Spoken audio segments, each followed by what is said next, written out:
Hey, Raising Athletes podcast fans, Kirsten here, and I have to share my new favorite hydration secret with you.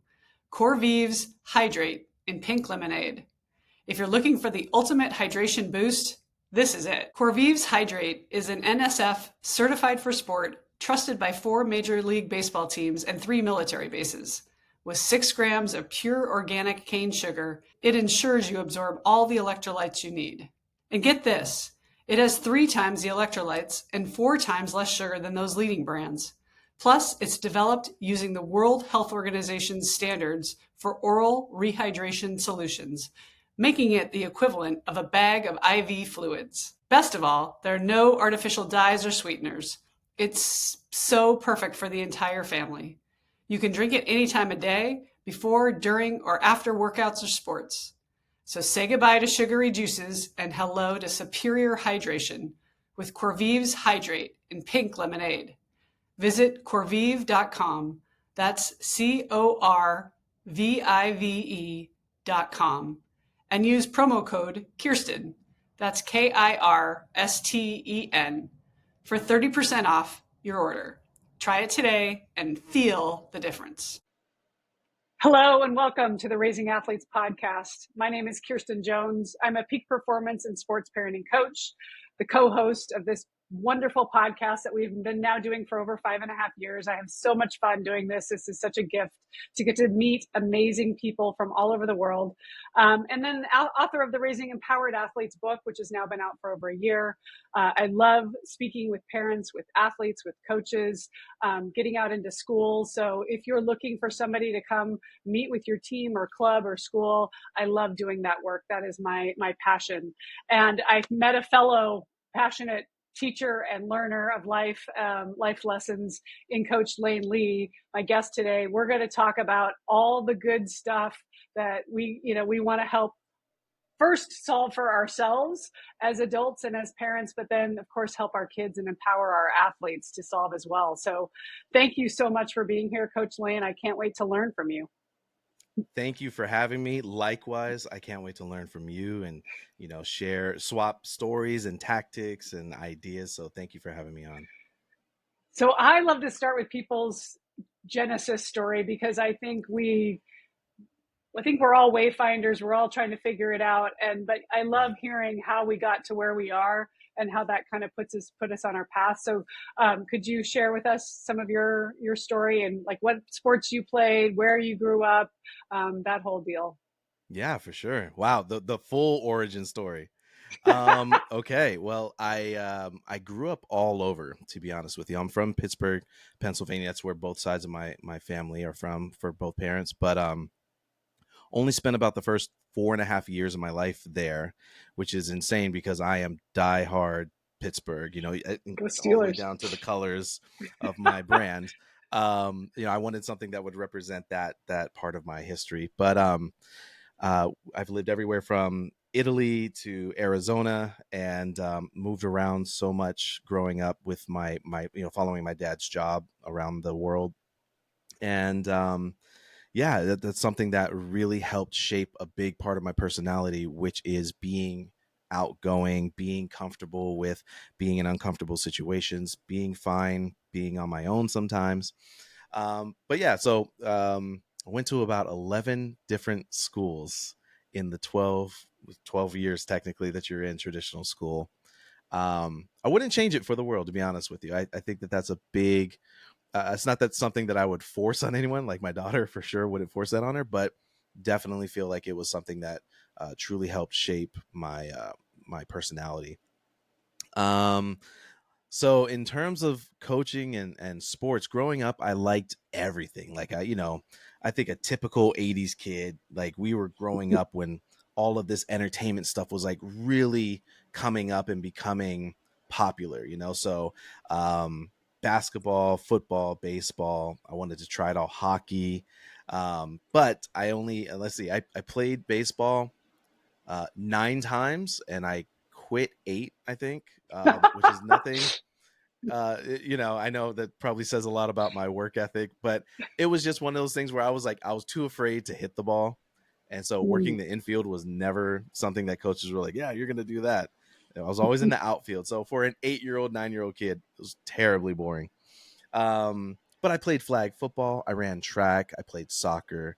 And as I'm always telling parents, I think that it is, I think a lot of parents know this, but it's so healthy for their student athletes to try many sports, because you're learning multiple disciplines, you're learning different types of work ethic, you're learning so many different things that contribute again to making you a well-rounded, very coachable person. So I'd like to say that participating in those sports helped make me more of a coachable individual.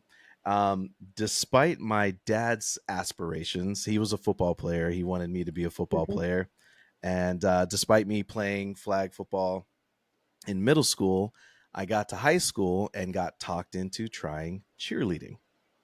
And so I became a cheerleader. It wasn't Do you something. remember who was it? Was it a peer? Was it a coach, or Oh who yeah, talked you no, into it? I remember very vividly. It was a group of girls. Like it was like I was like, wait a minute, I get to hang out with all of you guys, and like it's on purpose. Like yeah, of course I'm gonna do it. Oh, that's But awesome. very quickly, I remember within the first 2 weeks of trying it, because it was a small Christian school. There was, I think there was only like 14 seniors graduating that year. Like it was a really small group. So there was no tryout. It was like, hey, you want to do it? Cool, come on. So that first 2 weeks that I was trying it, and I was learning the stunting and the building and jumps and all that stuff, I was like, wow, this is really grueling. And as a, again, child of the 80s who grew up wanting to be a Ninja Turtle and a Power Ranger, it was kind of a no-brainer. I was like, I get to flip, hang out with these girls, and like be a muscle man. Like, yeah, sign me up. So it was me and one of my buddies, which the only reason they asked us is because every day after school, we were tumbling.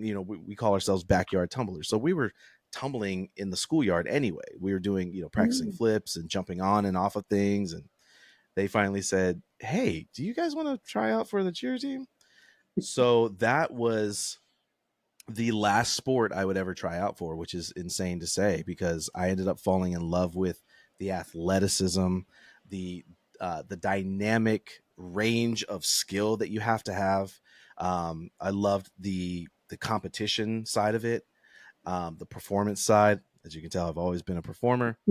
But most of all, what I ended up falling in love with the most was the physics behind the movement, Mm. and how we can get the human body to jump, flip, twist, and actually lift other humans safely above our heads in these fantastical ways.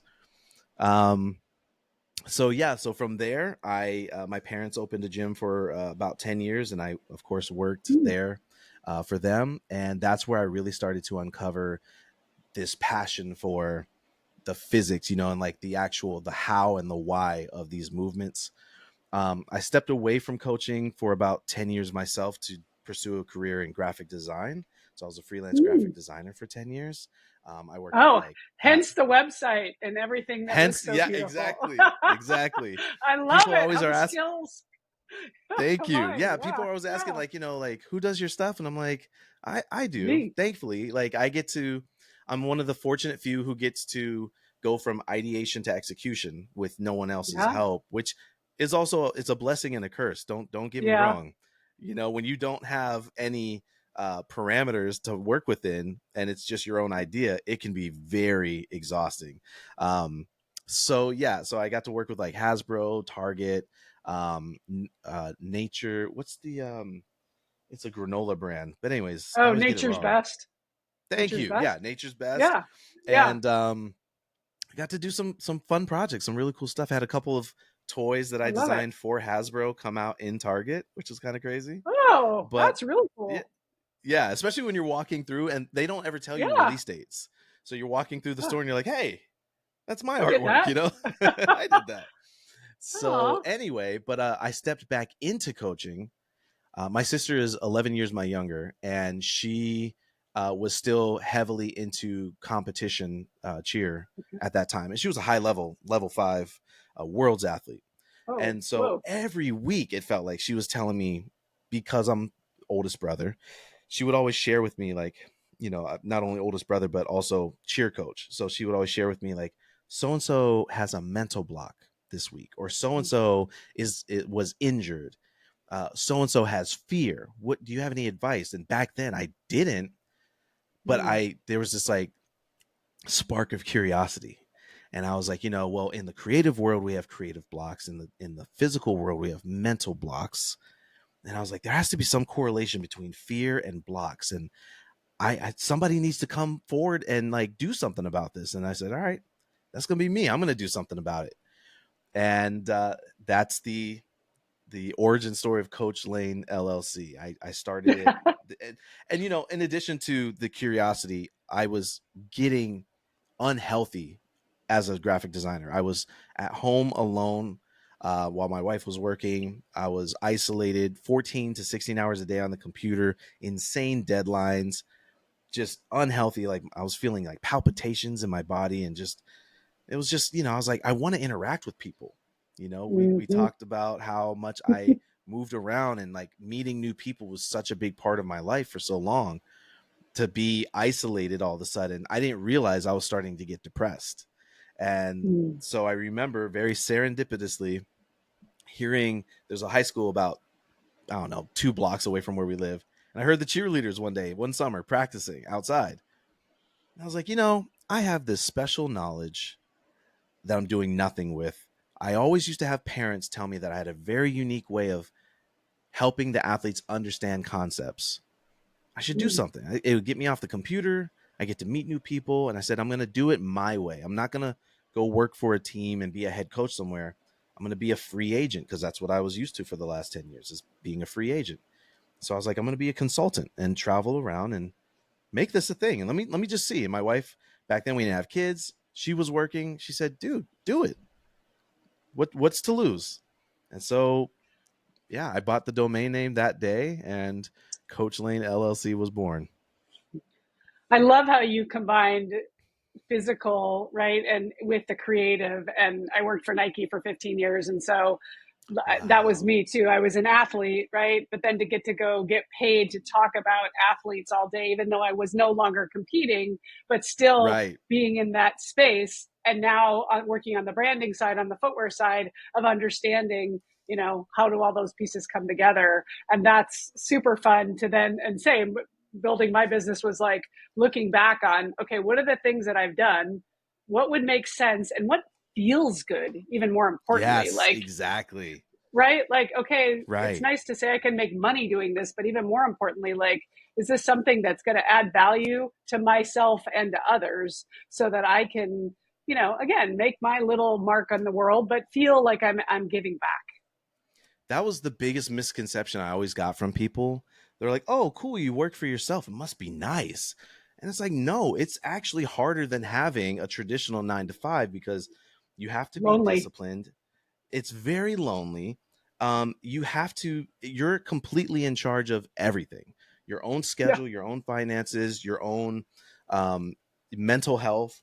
It was grueling, but sure, it's nice at the end of the day. You get that that freedom, but it comes with a very, very high cost. So Well, and as yeah. somebody who was a team sports athlete like you, right, you're used to being Right. surrounded by people and having somebody to pass the ball to, or having somebody to stunt, or, like you want to be able to be a partner with people. That's why I started the podcast, because I was like, oh, I want to talk to Right. people. I want to hear what other people are saying and share ideas and learn and I grow love from that. others. And yeah, that's what makes it so fun. And so I want to talk to you about your expertise around helping athletes, because I love that. That's one of my joys too, is having parents come and say, just as your sister gave the examples of, are, this is happening, how do we help her? Right? We get it. We can Yes. either be in love or fear. We're always choosing. And if Hmm. most of the time we're avoiding what we don't want versus going for what we do, because what if we go for it and we don't get it? So I see a lot of Mm. kids, teens into their 20s, avoiding what they're, either, oh, I really want to make this team, or I really want to go to this school, or I really want to get this job, but what if I do it and it doesn't work out? So, and I just want to make, Wow. and then for the littler ones, it's, I just want to make my parents happy, right? So my dad really loves that I do this, and what if I don't Right. score the goal? What if I'm not the star anymore? Right? There's a lot of subconscious stuff that's going on. So talk to Yes. us about what you see from with your work and how you help athletes. Whew, where do we start? Maybe you can guide me along as I talk because, as I said, this subject became my magnificent obsession, as CT Fletcher says. Um, it was something that I poured myself into and ended up unearthing a strong passion for psychology in the process. Mm-hmm. What I did not know that I had such a deep passion and love for neuroscience and psychology as I was going through my research. So it's been 10, 11 years of nonstop research and application with this stuff. Mm-hmm. So let's start with fear because I liked the examples you gave. I actually just had a girl that I did a discovery call with yesterday, a young lady. I think she's 11. And it was a very, very interesting case. It's not uncommon with what I do at all, but she is an amazing tumbler at her gym, at practice, on certain surfaces. But the moment she gets in front of a crowd, it's over with. She cannot perform. And so one of the first things that I identified, I said, it seems that you are probably the best, um, the most poignant definition or example of a performance anxiety, someone with a performance anxiety, right? Mm-hmm. Where we define performance anxiety as perceived stress by the athlete or the performer surrounding the pressure, the stress, the uncontrollables that are involved with performing, and it causes them to shut down in some certain way, mostly by choice. They feel like it's subconscious, that it's uncontrolled, but it is at the end of the day by choice. But going back to fear, um, I don't know. I think I have a pretty um, unconventional understanding of fear. I don't want to say it's unconventional. I've come across a number of other sports psychologists and neuroscientists who share this idea. But with fear, the first thing I do when I'm helping an athlete or a parent or coach understand what their athlete is going through, we start with making the distinction between biological and psychological fear. Right. So Mm-hmm. biological fear is always a response to a clear and present danger. So we look at, cases where there's like a gun that, gunshots are heard or a gun is being presented or some sort of weapon, wild animals chasing you, cars careening out of control. Those are all things that in the event that you choose or you don't take action, which is not a choice, by the way, in the event that you don't take an action, you will get hurt. So um, that's where your fight or flight instincts kick in. That's where your subconscious reactions kick in, where your brain is saying, taking in the information, saying, hey, danger is present, danger is real, let's move. So biological fear always causes you to take action. And I always make the distinction here too with fight or flight, or now they've added freeze and a couple other F's in there. But with No. fight, flight, or freeze, people look at that as a conscious decision where those are all subconscious reactions. They are not conscious responses. In addition, all of those are actions as well. There are some people that will say, well, if you fight, you're brave, and if you flee, you're cowardly. It's like, no. All of those are actions that you are taking towards survival. Then we move on. Self-preservation. Yeah. Yeah. Exactly, self-preservation. Yeah. And I mean, like Yeah. you said, the brain is always looking. We have these dichotomous relationships with our minds and our understanding of things. There's love and fear, there's conscious and subconscious, right? There's reward and danger. So these are Yep. things that the brain is always scanning for with all of our interactions and all of our actions throughout the day, all the things that we're doing. That's what the brain's always looking for. So then we move on to psychological fear. And Kirsten, in my research, here's what I've landed on. And I'm very curious to hear what you think of this. Psychological fear is always psychological irrational fear is always a reaction to discomfort. If you Mm. think about it, right? Let's take phobias. There are thousands of phobias. Why? Because the reactions to the things that people say that they're afraid of are all subjective. So, of course, there are going to be different cases, and you need to give each of these cases a different name. But with phobias, we are not describing what we are afraid of. The thing that we identify as being the catalyst for our fear is not what we're actually afraid of. We're actually afraid of the discomfort associated with the thought of that thing. Right? Yes. So if I say I'm afraid of the dark, am I afraid of the absence of light, or am Yeah. I afraid of the discomfort associated with not being able to see? Because the human brain is used to seeing everything. It sees everything that we do throughout our day. So the moment you remove the ability to see, and you can test this if you're listening, you can test this by closing your eyes and walking backwards in your own house and feel how unconfident and how much you're questioning your surroundings that you're very familiar with. So if you say you're afraid of the dark, you're uncomfortable with the idea of being in darkness and the feelings associated with that. Because if it was the former, blinking and going to sleep would be incredibly difficult for you. I say I'm afraid of whales, and people usually laugh. I'm not afraid of whales. If I break it down for you, Tony Robbins calls it blaming the small thing for the big thing, right? We'll Right. choose something easy to communicate, and Yes. how many people don't like being vulnerable? So we'll choose something small and easy to understand to avoid Yeah. having to be vulnerable and share our entire life story, right? Yeah. So for me, I say I'm afraid of whales. That's the easy thing. I think whales are beautiful creatures. I'm not afraid of them. However, I am afraid of the idea of being in the middle of the ocean by Yeah. myself. Like, this is a situation, like, think about the ridiculousness of the situation. But I'm in the middle of the ocean by myself, not the strongest swimmer, no land or help in sight. I hate bodies of water that I cannot see through because I don't like the unknown. And now I have something larger than a dinosaur swim up next to me. That Yeah. is the idea that I am uncomfortable with. So when it comes to fear, the irrational fears that 99% of us deal with on a daily basis, my thing is, what is your greatest discomfort? Let's identify your greatest discomfort, and then let's find a safe way to condition that. You earlier, you brought up fear of failure, right? And the pressure Mhm. that is associated with that. That's called atychophobia. And again, you're not afraid of failing. You're afraid of the feelings associated with failing. So Yeah. let's condition the idea of failing.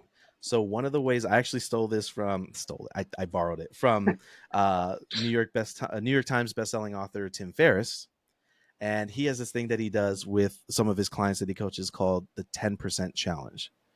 And so this is a very low risk, non-threatening way of conditioning your response to discomfort, right? Responses are conscious, reactions are subconscious. So this is a way of training your conscious response to the subconscious reaction you have when someone says no. So 10% challenge for the next 10 trips to get coffee or a smoothie or anything that you eat out, you have to ask For a the discount. cashier for a discount for 10% off. And it's just the reactions you get when you're telling someone that they have to do that say a lot about just how uncomfortable they are. So, anyways, as I said, you're going to have to guide me because I can ramble for a long No, time with this I stuff. love this topic, and I go deep on this too. And I know I love Tim Ferriss too, and he talks a lot about the Stoics and the Stoics. It's Yes. that all comes from Stoicism, right? Yes. And from, I forget exactly which one it was, but one of the Stoics they all had to wear um, tunics, and they all were supposed to be wearing white tunics, and the one would wear a blue tunic because he would know, everybody would say to him when he would walk into the court, well, you're wearing the wrong color. And so I call it, what the Stoics talk about is inoculating yourself against the smaller fear, right? So I when we knew I'd start love to talking to you. no, we're right on the same page. So We are. inoculating yourself Yes. against, which by the way, all this biological, psychological, breaking it down, like yes, yes, yes, yes.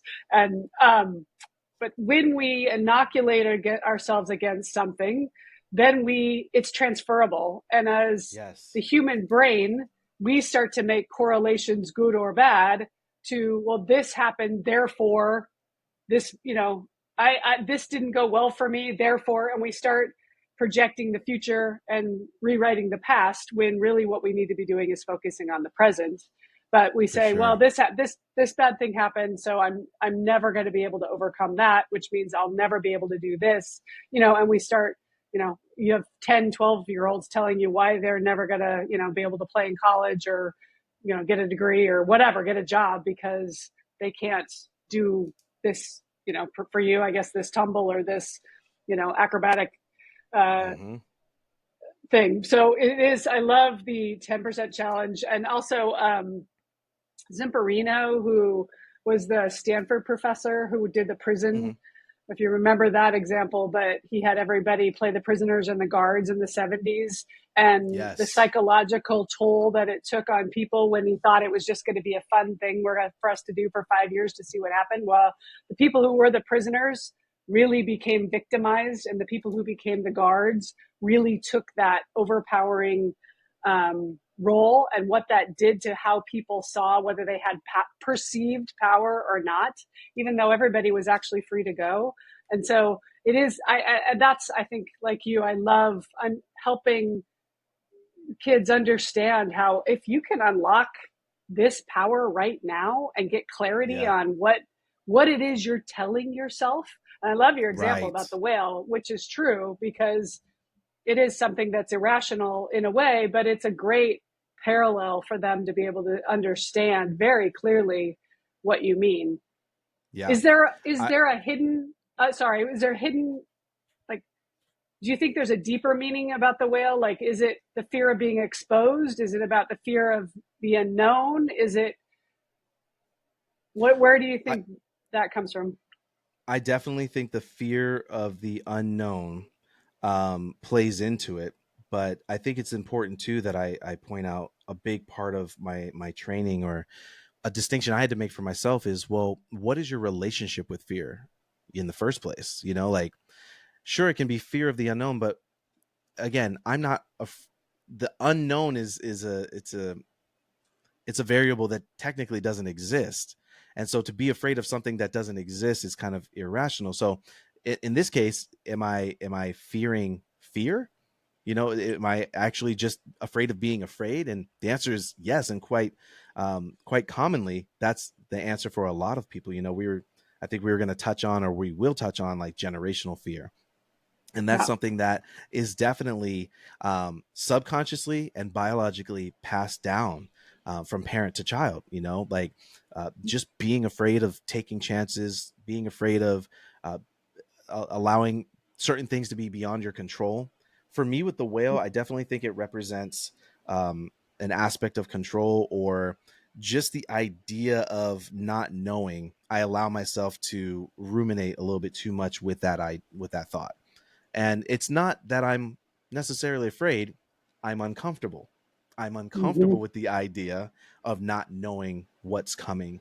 Um, which I think you can definitely tie to a biological fear. Even though it's irrational, psychological, it's also biological, right? Because if the brain's always looking to protect us, and there are unknown variables, then, as you and I are well aware, that the subconscious mind has a great defense mechanism against those unknown variables, which is to kick into gear the very things that are designed to keep us safe. Our biological responses, our biochemical responses to danger, to keep us safe in those unknown moments. So I think what is so interesting when an athlete of any sport, because I've worked with Mm-hmm. soccer players, I've worked with basketball players, I've worked with cheer athletes. When any athlete says that they have a mental block, from an athlete standpoint, you're confusing the physical sensations that you're feeling with the thoughts that you're trying to have, and thinking that you are in control consciously of subconscious reactions, right? So Mm-hmm. in this situation, if I'm afraid of the unknown, again, we've already established that there's nothing there necessarily to fear, but the brain can interpret that based on how long I'm stressed out, like where my cortisol levels are at, how anxious I'm getting. It can say, hey, it seems like you're in actual danger. And the fact that we don't know what's underneath you, yeah, there could be danger there. So let's go ahead and start kicking into gear. So then we start moving into that active response, right? Where your blood pressure increases, your heart rate increases, your breathing gets shallow, you maybe start shaking or sweating, or blood's getting allocated to your extremities to like get you ready to fight or flee. Your body starts going through all these crazy changes in an instant that you think is just from a conscious thought, but is really from a subconscious reaction your body's having to the stimuli that you're taking in that situation. So yeah, again, I've derailed myself, but to No. go back to what you're saying. Well, can I ask you two things? One is, Yeah. so how do you help inoculate the athlete, even the girl who says I can't perform? How do you Yeah. what tools do you give her to help her do that? And number two, for parents listening, I got a kid like that. So tell me what exercise, what conversation could I have with them that would help start to just at least scratch the surface of what that might look like? Well, to borrow again from Tim Ferriss and the Stoics, I'm a huge proponent of deconstruction, right? I think humans have this insane ability. We're very capable in this way, but it's also very unhealthy. We can, I call it monkey see, monkey do syndrome. We can look at Mm-hmm. someone doing something and say, oh, I can do that. And we have the ability to adapt very quickly and mimic a motion or an action. But if we haven't taken the time to deconstruct the movement or deconstruct the process and say, hey, what are the breadcrumbs to success other people have left here? What are the things that work so that I'm understanding, I'm taking the macro skill and I'm breaking it down into micro. Now I'm understanding and I'm feeling more competent and confident at each stage before I try putting the macro skill back together and performing that. A lot of athletes, a lot of people who struggle with performance anxiety are just focused on the performance. They're not taking, and once they get a skill, they're not focused on keeping the skill, which I find very interesting. If you look at, like, again, you can contrast, the industry I'm heavily involved in with cheer versus traditional sports. Every baseball practice, every football practice, every basketball practice, you are practicing the fundamental movements of that sport, Mm-hmm. right? Kicking, Mm-hmm. hitting, shooting, every single one, every time. And yet with cheer, when it comes to tumbling, it's all right, warm up your tumbling. Go. So instead it just go. So instead of doing fundamental movements again, and this is oversimplification, but it's pretty rampant, because it's out of all the sports, it's still the least regulated sport throughout the world. So it's still a lot of disjointed instruction between gyms and schools and programs and clubs internationally. So yeah, so if you're a parent of a student athlete who is struggling with the irrational side, the performance side, number one, help them to break down the technique, then identify a process. One thing I always tell my athletes and parents and coaches with tumbling, the skills are already designed to succeed. You could say the same thing about shooting a basketball, right? Shooting a three-pointer, um, throwing a spiral with a football, right? Hitting a home run. There is a clearly defined technique for all of these things. Whether or not you're able to do it does not mean that the process doesn't work, right? Yeah. And it starts sounding like, wow, that's kind of harsh. It's just a simple truth of the matter. It's a very Yeah. it's a very, what do they call the quantum physics way of looking at it, right? Where Yeah. it's Yeah. like, well, Very I meta. both exist and don't exist at the same time. If you don't see the cat in the box, it both exists and doesn't exist. But it's very similar here. Whether or not you're doing the skill or you're able to do the skill does not change the fact that the skill is designed to succeed. So if you're struggling to perform a skill, number one, identify the process and deconstruct that process into bite-sized morsels. Don't try to swallow the elephant whole. Number two, help them understand exactly what it is that they're afraid of. You say you're afraid, you don't like performing. Okay, cool. Why? Well, I'm afraid of failing. Why? Well, because it doesn't feel good. Okay, that's discomfort. Why are you uncomfortable with failing? Why doesn't it feel good? Because I don't want to let my dad down. Boom. Now we're talking. Okay. And so basically you're just following a trail of whys until you get Mm-hmm. to a place where they are the most vulnerable and the most honest with themselves and with you. And then we can start picking away at that, because I don't think there's any exact process for everyone. We have to say, okay, well, like let's can we do this for your child? What is the issue with your child? Oh, sorry. I was using an example, not mine anymore because mine are too old. But Oh, okay. I had a client yesterday who was saying that to me, and I was like, yeah, that's a very common um, It's a very reason common thing. they reach out. Or actually, so Yeah. the woman yesterday, she has a 9-year-old who plays baseball. He's a year younger almost than most of the kids because Mm, she's like second child. I just wanted to, I was ready to have both of them out of the house, and now I realize at 9, for boys particularly, and if you're a boy who's a late bloomer, who's a year young, yeah. like almost a full calendar year younger than some kids, but she goes, as smart as a whip. He does really well in school. Socially, he's fine. So there's no like, oh, let's just redshirt him or reclass him or whatever you want to call it. So you start seeing him getting separated from the pack. So she's like, Yeah. he gets in the car bawling because he's on the second team, and his internal self talk is, I suck. And she's like, Mm, my heart is broken because he doesn't suck. And when I but you can't really tell a 9-year-old, no, buddy, you're a year younger than everybody else. That's just why you're not able to keep up. yeah. It's deflating. So it's Yeah. helping him build tools that will, what are the things that can get him from here to where, as we know, not only do they usually catch up, but they go past these early bloomers who For sure. probably sometimes don't have the good work ethic. They don't need to do all the extra stuff. I love these come from behind kids because they're grittier. They have to Yes. work harder. They learn the lessons, which, like you moving to 11 places in 12 years, teach you how to cope. That's the adversity that these kids need in order to find their fight, to find out who they are, So to true. understand, what it's about. Another way of saying what you've been saying, which I love, is Josh Waitzkin. If you follow his stuff, he talks about going slow to go fast and Yes. having a beginner's mindset. And we have this idea that everything needs to be, yep, yep, yep, yep, I got it, instant Yep. gratification.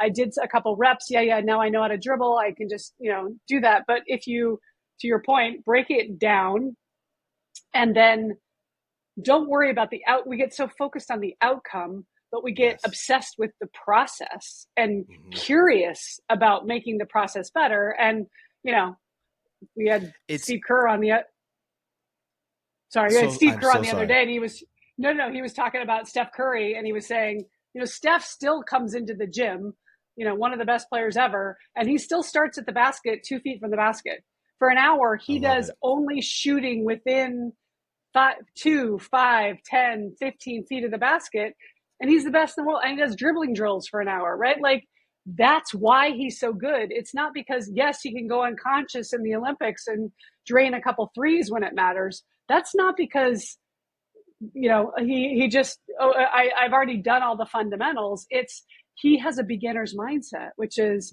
what do Yes. I need to focus on to get the ultimate growth? It's so interesting that you said that, because kind of going back to Josh Waitzkin, I like to say speed without control leads to disaster. Because when you're Mm, doing something that physically requires you to run faster and you misassociate power coming from speed, I always, again, going into physics, I'm like, well, power in physics is a measurement of heat. It's not a measurement of speed. And so what you're talking about is actually force. Force is mass times acceleration.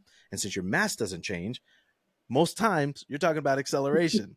And so if you're putting more acceleration into a skill you don't have control over, that's like you getting your learner's permit and me tossing you the keys to a Ferrari, saying, all right, kid, let's go for it. You have to make sure that you have control over and a command over your skill before you start adding speed to it. And I would argue that for any sport, any discipline, any movement should always have control first, because here's the kicker: going slow or going slow in order to go fast teaches competence, right? Like I was saying, at mm-hmm. every stage of that learning, you now know how to troubleshoot. And that's what a lot of athletes you and I work with, they don't know how to troubleshoot, right? Yeah. They're like, well, I used to be so good at it and now I can't do it. And so I suck. And it's like, no, no, no, no, no. You just never learned how to troubleshoot the problem. With the Steph Curry example, that's the work nobody sees.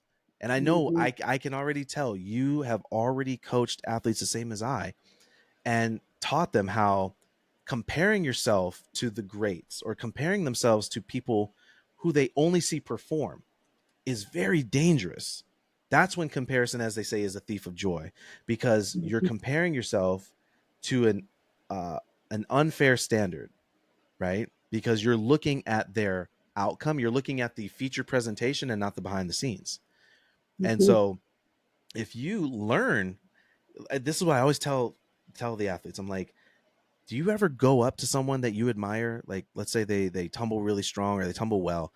Do you ever go up to them and say, hey, I'm struggling with this, or I want to learn how to tumble like you. What did you do? The answer is Mm-hmm. always no. It's always no. I just admire from afar and then I try to replicate what I've seen. And so Mm-hmm. with the Steph Curry example, that is a beautiful, beautiful testimony to, I don't care how good I get. I'm only this good because I still, like you said, have a beginner's mindset and I still focus on the fundamental movements so that my foundation is so much stronger as I progress. So Yeah, I just love this. beautiful So story. parents, we're going to deconstruct, which is we're going to go Yes. from macro to micro. We're going to go slow to go fast.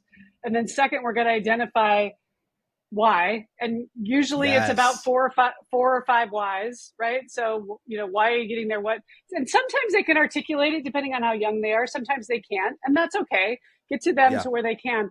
And then I think one of the other good superpowers is, even, and you can do this pretty young, is when we teach what we already know, we get a realization of our growth.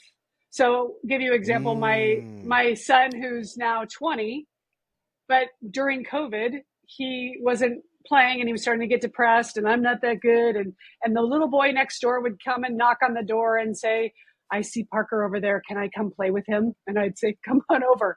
And Parker would coach Jordan in the backyard. And would come in and he'd be like, dude can't even dribble. Like, dude can't even get the ball. Like, yeah. And you know what you used to look like? And he starts to Yes. realize, oh, I've actually learned a lot. And then he starts to put those pieces together. So it does two things. One, it helps you realize how far you've come. And then Yes. two, it gives you gratitude, which if you Yes. want the biggest superpower of how to 10x your results is being Oof. grateful for what you know and what you've learned to get to where, if you take that in and be like, wow, look how much I already know and look how far I've come. Yes. And then taking your advice, which I also love, and I just had this happen this week with the same child, is he has dreams. He's playing in college. He's playing D1 basketball in college. And the guy who just graduated before he got there is now playing pro in Europe. And Parker's like, Mm. oh my God, I would love to play pro in Europe one day. Like, Yep. wouldn't that be amazing to get to continue after college? And I Right. happened to connect with his mom, Tucker Richardson is his name, Tucker Richardson's mom, and say, hey, over a few other things, but she's also got a business like mine. So we were starting to talk about that. And then I was like, you know what? It would be awesome if do you think Tucker would be open to chatting with Parker? And she's like, oh my God, he would love it. So last night Parker calls home and he's like, I've been WhatsApping with Tucker. He's sending me voice messages. So here's somebody who's one or two or five steps ahead of you. It's not Yep. an adult. It's not mom or dad. So parents, finding somebody who's just a little bit in front of, and the mom I had on the phone with her 9-year-old, she has a 15-year-old best friend's kid who she's like, oh, he's his hero. He wears his jersey. Like, they don't There have you to go. be Steph Curry. They can be Exactly. somebody that's, which It. is great if it is, but somebody who's accessible, somebody who you Yes. can go up to and say, did you ever have a slump? Did it ever go wrong for Yes. you? Did you ever have what I'm having? And they can go, oh my God, sit down. Let me tell you about how bad it went for me for all this time, right? And it's so interesting because, again, going back to the fear of rejection and inoculating yourself to that sting of rejection and hearing no. How many people keep themselves from just asking in the first Yes. place? So Yes. that's why I love that challenge, because it drills such a basic human fear, which is hearing no. And again, the word no is not what you're afraid of. You're afraid of the discomfort that comes along with being rejected. And so, yeah, you have these tools at your doorstep, at your fingertips. You have people who are, this is the other thing I was going to say, people love talking about themselves if you give them a Yes. chance. They love talking about themselves and what they get to do. And so, like, you said with Tucker, like giving him the opportunity to share is just amazing. And yeah, you're completely right. Teaching gives you gratitude. Oh my gosh, so much gratitude. It gives you an opportunity to invest in other people and do something that is so much bigger than you. I've had the worst days, the worst headaches, the worst attitude. And then I go into a coaching session or I do a virtual session and I come out smiling ear to ear, forgot why I was in a bad mood, headache is gone. It's amazing what service can do for you if you Mhm. allow yourself to truly invest in the idea of service. There are a lot of coaches who are in it for the wrong reason. They don't understand the idea of service, of value based interactions. But for those who are open to the idea and they allow themselves to discover that, I I, I struggle to find anything that is like it on earth. Yeah. And by the way, it follows you through your career, particularly if you want to be an entrepreneur, right? Like, and I struggle with that. When I worked for Nike, it was easy to say, what do you do? Oh, I work for Nike. Okay, great. That explains who Mm, you are. But when you right. are your own brand and then you have to go knock on doors and people laugh at you and say, no, no, no, no, thank you. Or who are you? Or why would I talk to you? You have to be water off a duck's back. Oh, There well, you go. next, right? Right. So it's that life lesson that, if you can start now with teaching them that this is going to be a skill that's going to serve you well beyond sports, well beyond, anything that you want to do in life. If you have this skill set, you're going to be fine. Talk about superpowers, right? Like you will literally be able to walk into any situation. And can we talk about confidence really quick? Because I think that this is a great Yeah. segue. Okay, so Segue. Yeah. confidence. Um, I personally believe that we're lied to about what confidence is our whole lives. So we're taught that, like, especially natural confidence, we're told that people who are really good at doing what they do they seem natural when they're doing it. We're told that they're naturally confident, which implies that they are born that way or that they've been Yeah. that way their whole lives. It's just a part of who they are. It's like this magical thing. If you don't have it, sucks to be you're not going to be a very confident person. But again, from my research, I discovered this psychologist from India, and she had the best way of explaining confidence, which makes sense, especially in the realm of athletics. She said that what we're told is natural confidence is actually the confidence that we gather or that we ingest, that we absorb from our natural surroundings. So the bits and parts of you that exist in these different environments, home, school, team, work, etc., the people who invest in you in those situations, that's what collectively comes up and makes up your natural confidence. The confidence that we talk about for ourselves, she referred to as manufactured confidence. That's the Mm. confidence that we develop about ourselves that helps our belief in self, and that comes from one thing: repetition. Repetition breeds confidence. And so when we're talking about being able to, feel more confident when we're hearing no or when we're going out, you and I have heard a lot of no's, but it's because we've continuously, repeatedly put ourselves in situations where we had to hear no, right? Just Mm-hmm. like the 10% challenge, or making friends is easy for me because I had to move so many times growing up, Mm-hmm. same with your kids. So it's just those things that we, again, humans make the fallacy of looking at the end result and be like, oh shucks, I wish I could be like that person. And it's like, okay, did you dive into their backstory? Do you see all the stuff they do they're not, what did you see what they're not posting on Instagram? Do you see what they're not talking about? Do you know the struggles they've been through? Learn their behind the scenes and ask questions. And then you can move forward with being as good as them or being as confident as they are. Which is one of the biggest struggles I have with this generation of parenting, myself included, is our parents. I'm making a huge generalization, but it was, you'll figure it out, dust yourself off, you got this. And it You just was have to school be of hard, confident. yeah, hard knocks. You Yeah. were kind of like left to your own devices for the most part, in a good way. Like, nope, Right. you're gonna figure it out. And now we've got into the snowplow drone helicopter mode so much so that, yeah, sorry, my 3-year-old just won't sleep because he's just not a good sleeper. Well, that's interesting, because when we take him to daycare, he naps on the cot. No, he gets his, and then he puts his tray away, and then so you see the kids doing what's being asked of them when they're given the parameters and they're told, here's what the expectations are. But then we bring our adult selves into the Mm, equation and say, well, I didn't really like being told I had to go take a nap, so I'm going to assume that my 3-year-old doesn't like it either, and I'm going to make sure that he doesn't feel like he, right? We start superimposing that, and then, yeah, yeah. well, it's too painful for him. I've got to go take his lunch, and I've got to go pick him up from school, and we're doing all of these things for them that they can do for themselves. And again, I Yeah. don't think it's out of ill will. I think it's just, that's where our heart is. But what we're setting them up for is, why can't I get my kid to, go off to college? Why did they move back into the basement? Why am I always picking everything up for them after they make a mess? Yeah. We're not empowering them to learn. Yeah. And giving them the self-awareness, I think that gets you so much farther than worrying about, well, if it's going to be the whole done for you thing, or we're interjecting too often.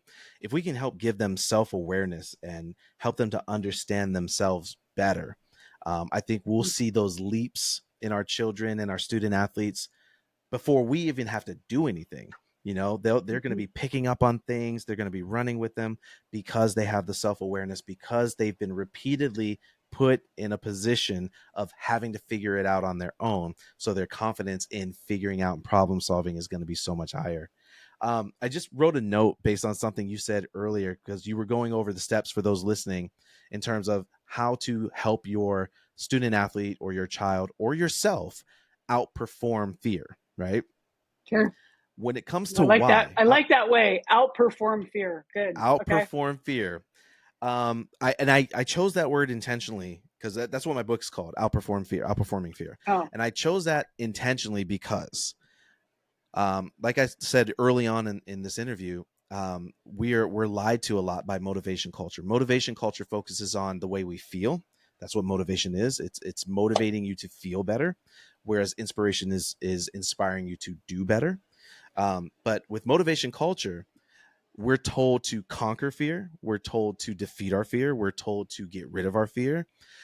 It's all these ideas of totality. Like, you're going to just be rid of it. You're going to overcome it, and then you'll be good to go, yeah. which is Yeah. a huge, huge fallacy. Like, Yeah. fear is a part of our DNA. Fear is a part of the growth process, right? We need to learn to understand fear. We need to learn to again, recondition or reestablish our relationship with it. Fearing fear is not the way to go. It's learning how to use it. But I wanted to go back because in those steps you were talking about the trail of whys, right? We talked about the whole trail of whys. Do you know why people struggle to answer the questions what and why? Do you by any chance have you ever explored No, that? I Okay. don't. I don't think so. So go. Tell me. So check Tell this us. out. So wait, we have the 5 cardinal questions, right? Who, what, where, when, and why. Yeah. Who, when, and where are factual answers. Who, Mm. Kirsten, where, this podcast, when, today, right? Those are all facts. Cannot Yeah. be fabricated. But what and why are very unique because they travel through the Mm. limbic system in the brain. And the limbic system is a collection of regions that help regulate emotion and hormone releases, right? So when you're Yeah. answering the questions what and why, for instance, what were you thinking when you put that shirt on today? Why would you do that? Why are you afraid? Why won't you go over there and talk to that person? Right?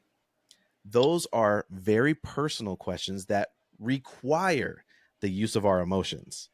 And so, parents, when you're talking to your athletes and you're talking to your children, or you're talking to yourself and they're struggling to find an answer to why.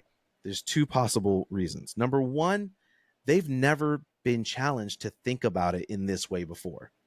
So that's a very reasonable reaction. It's like, wow, gee, I don't know. I genuinely don't know. Give me a second, right? We've had those reactions to questions before. But more often than not, someone who is answering what or why, trying to do so honestly, they're saying I don't know to distance themselves from having to answer, because they don't want to be vulnerable in those moments. They don't want to get to, right? We talked about blaming the small thing for the big thing. They don't want to have to reveal the big thing, because number one, they probably don't practice that level of emotional intelligence and vulnerability on a regular basis.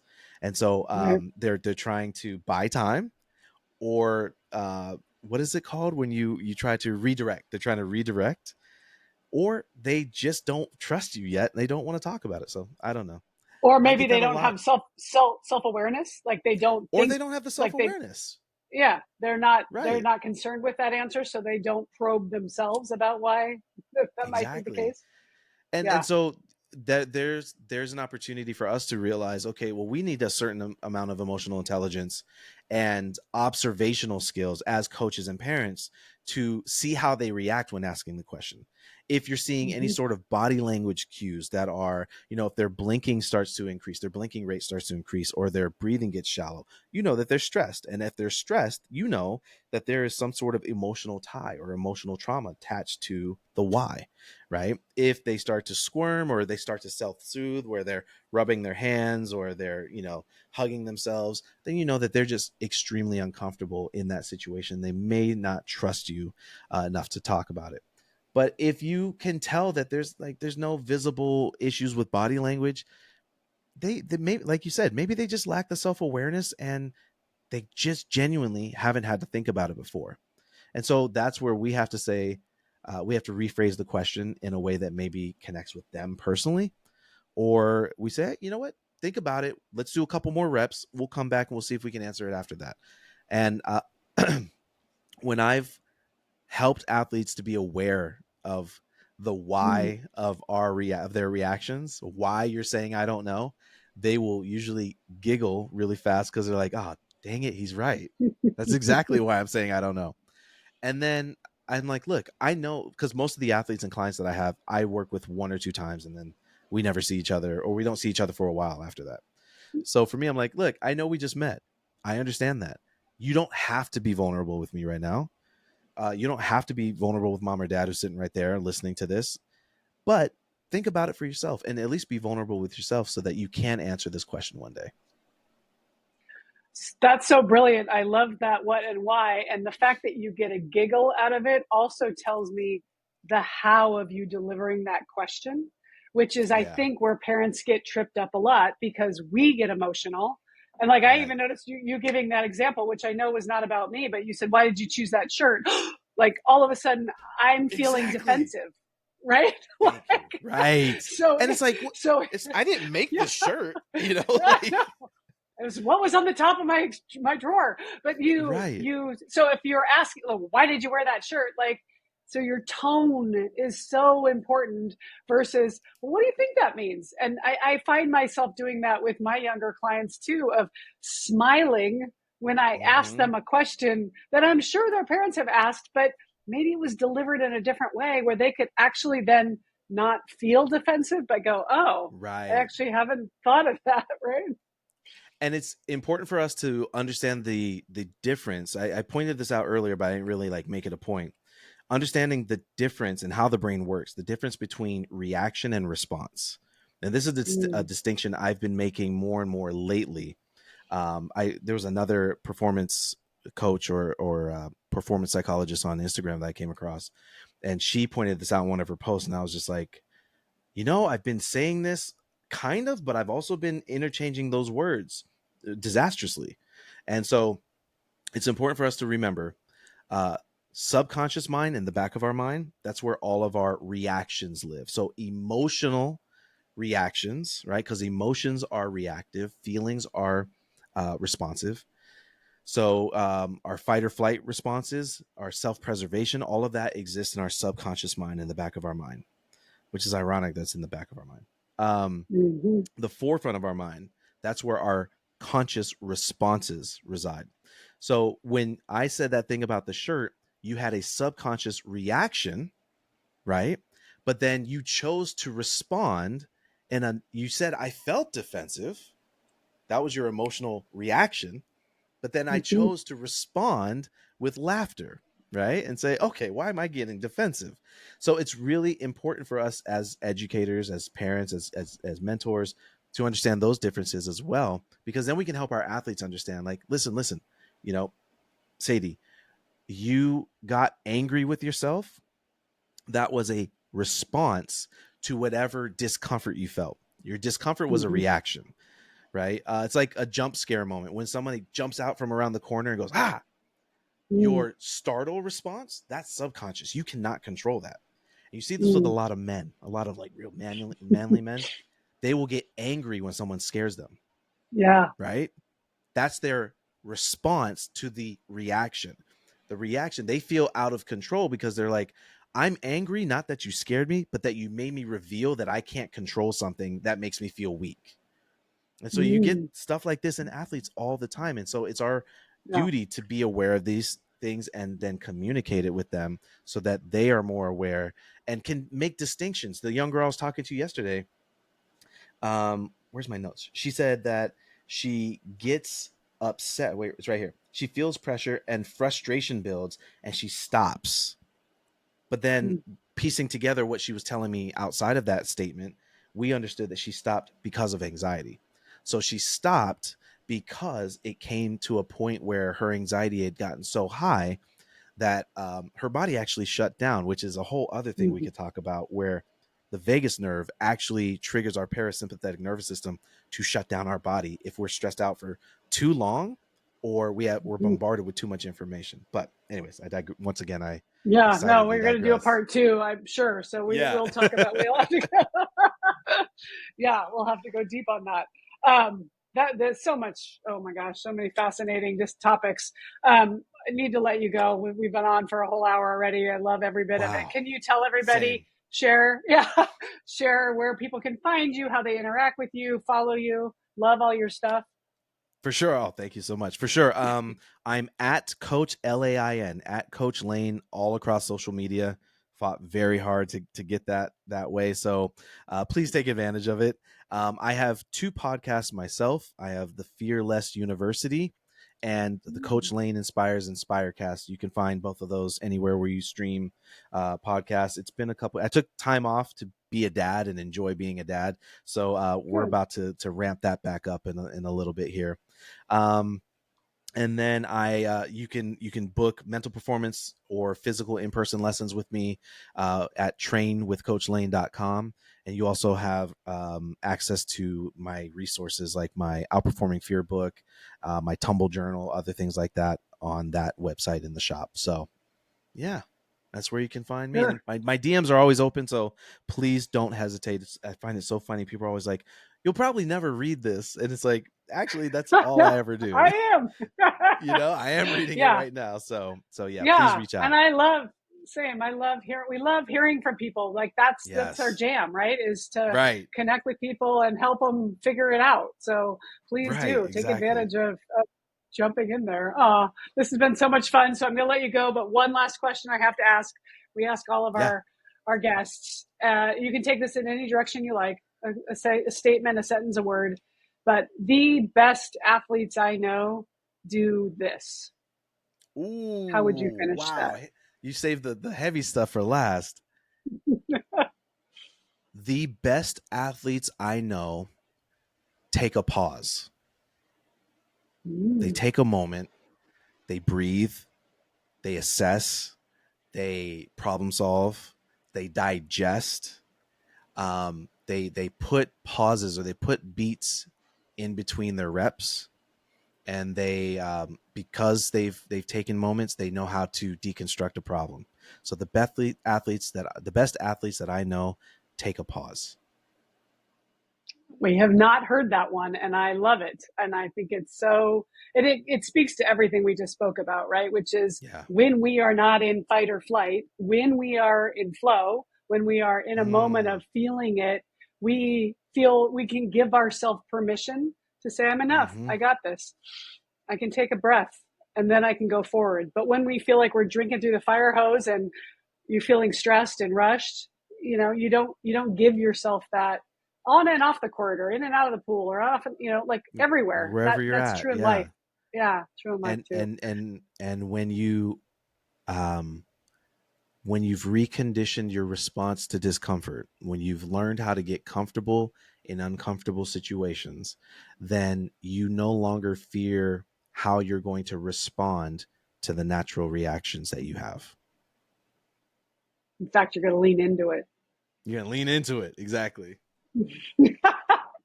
So much fun. Thank you so much, Coach Lain, for making time and reaching out. This has just been a wonderful conversation, and Agreed. I can see a part 2 coming in our future. So parents, like, subscribe, share.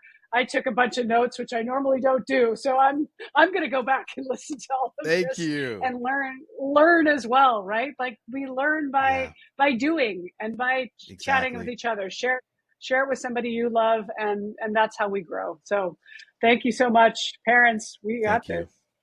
Hey, Raising Athletes podcast fans, Kirsten here, and I have to share my new favorite hydration secret with you.